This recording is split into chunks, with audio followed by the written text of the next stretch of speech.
Yeah, see, on the one hand, it's an improvement, but on the other hand, uh, uh, uh, meh.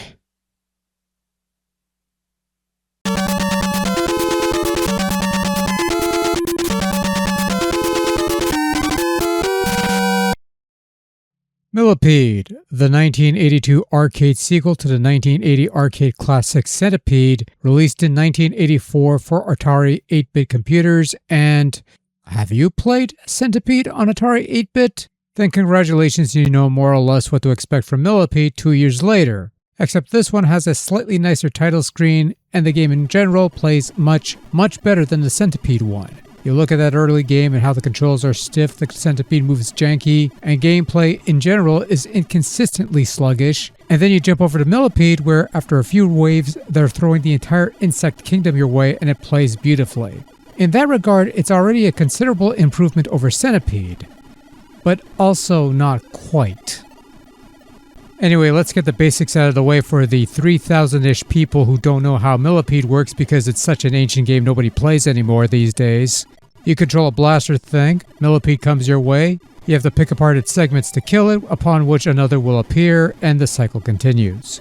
You also have to contend with spiders and beetles and other things, and as you get deeper into the magical mushroom forest, the game will toss more of these critters your way until you eventually get overwhelmed, die, and are forgotten about in a hurry. You have bombs to implode and unleash pesticides that also kills the mushrooms. Killing things will have other adverse effects, depending on the insect you kill. When you begin the game, you are given the option to start from round 1 or skip ahead to one of 2 later rounds, upon which you'll get a hefty amount of bonus points for surviving, and we can move on from there.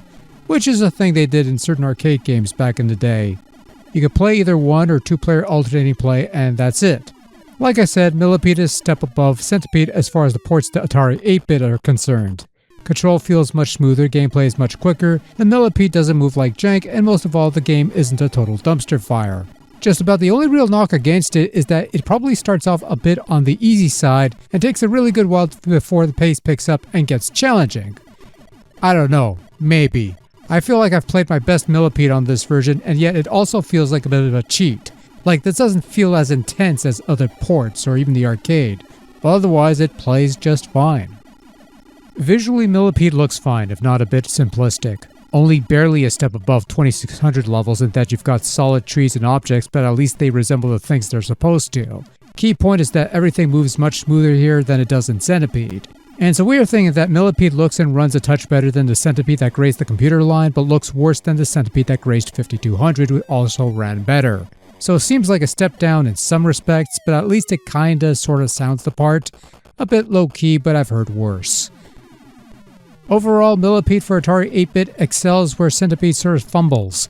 I offer a coin toss over the visual aspect, you could take it or leave it, but the gameplay and controls feel much smoother here than the previous game, so it's a step up. That said, the slower speed in general might be the one knock against this port, but still a more than serviceable conversion of the game. It's just fine.